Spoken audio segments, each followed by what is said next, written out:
Economy के लिए क्या बड़ी न्यूज़ है। पूछिए मत। मतलब कभी आप सोच नहीं सकते कि वीकेंड पे इतनी बढ़िया खबरें आपको इकोनॉमी से सुनने को मिल सकती है, और मतलब दिल बाग बाग हो जाए, क्योंकि इकोनॉमी तो हमारी अपनी है, ग्लोबल मार्केट्स तो सबके हैं। हमारे अपनी पॉजिटिव जो देखिए सुनिए, जीएसटी कलेक्शन 15% का उछाल। ओ माय गॉड, क्या गजब का जीएसटी कलेक्शन आया है। और सबसे बड़ी बात इसमें ये बड़ी बात है कि इंपोर्ट काफ़ी ज़बरदस्त हुए हैं, उसकी वजह से जीएसटी कलेक्शन बढ़ा है।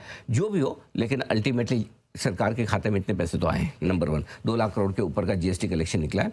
जुलाई महीने के ऑटो बिक्री के आंकड़े, हे भगवान, मतलब सबको गाड़ी चाहिए, गाड़ी खरीदी है, 2 व्हीलर 4 व्हीलर। अरे पूछो मत, सब अपनी अपनी कैपेसिटी के हिसाब से मतलब गाड़ियां खरीद रहे हैं, पेट्रोल हो, डीजल हो, ईवी हो, जो भी हो। माय गॉड, एक एक नंबर इतने तगड़े की पूछो मत। 40% की ग्रोथ दिख रही है साल दर साल। किसको कहते हैं 40% गाड़ियां ज़्यादा बिकना?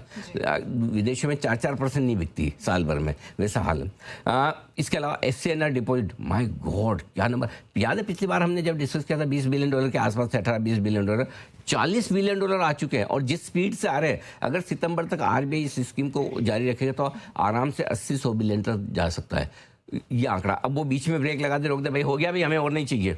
अगर गवर्नर साहब ये कहते हैं तब तो एक अलग बात है। बट FCNR डिपॉजिट को जो रेस्पॉन्स मिल रहा है, अमेजिंग रेस्पॉन्स मिल रहा है। 40 मिलियन नहीं, 40 बिलियन है। भगवान, आप क्या कर रहे हो भाई?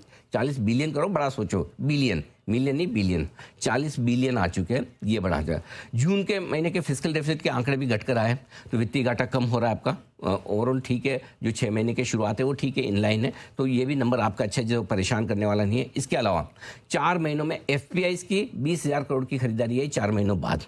FPIs में देखिए, ध्यान रखिएगा, FIs के डेटा और FPI के डेटा में फ़र्क है। फॉरेन पोर्टफोलियो इन्वेस्टर्स, ये होते हैं FPI। FII foreign institutional investors, जो बाजार में सीधा पैसा लगाते हैं। तो FIs भी इसमें इंक्लूड है, दूसरे इंडिविजुअल और कोई और दूसरा पैसा आता है वो भी FPI में इंक्लूड है। विदेश से जो भी पैसा आता है इन्वेस्टमेंट वाला, वो FPI में सारा इंक्लूड रहता है। FPI बड़ा दायरा है। तो 4 महीनों बाद जुलाई के महीने में 20,000 करोड़ नेट $1.5 बिलियन के आसपास की खरीदारी आई है। तो यानी कि डेटा पॉजिटिव हो रहा है। और अपने जुलाई के महीने का डेटा मैं अलग से डिस्कस करूंगा FIs का, वो भी अच्छा है, नंबर 1।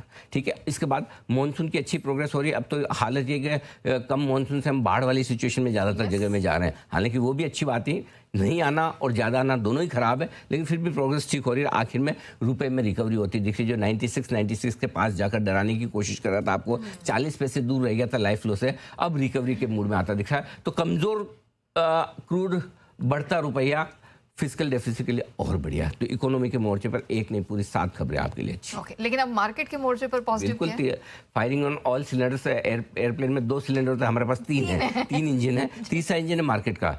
FIs और DIs, वैसे तो मैं कायदे से दोनों को अलग अलग भी कर सकता था, लेकिन एक ही कर दिया। दोनों की शुक्रवार को खरीदारी आती है और अच्छी खरीदारी आई है। तो यानी कि पैसे आ रहे हैं बाजार में। ज़्यादा डिटेल में आगे बताऊंगा। कंपनियों के नतीजे ज़्यादातर अच्छे आ रहे हैं। कच्चे तेल की गिरावट से वापस से बैंक निफ्टी और रेट सेंसिटिव शेयरों की, जो आपको लीडरशिप के बाजार को बढ़ाने के लिए कोई तो लीडर चाहिए, बैंक निफ्टी इस लीडरशिप के लिए तैयार हो रहा है। IT कंपनियों के लिए माहौल अच्छा ही है। शुक्रवार को 5 दिन एक तरफा चढ़ने के बाद घटे थे, आज वापस से देखिए कोरिया जापान की वजह से फिर बढ़ सकते हैं। टेक्निकली बाजार धीमे धीमे जिस तरह से क्लोजिंग दे रहे हैं, तगड़ी क्लोजिंग, जो हम आगे मंथली वीकली डेटा में बताएंगे, वो भी बाजार के लिए अच्छी खबर है। टेक्निकली काफ़ी बाजार मजबूत होते दिख रहे हैं। तो इन सब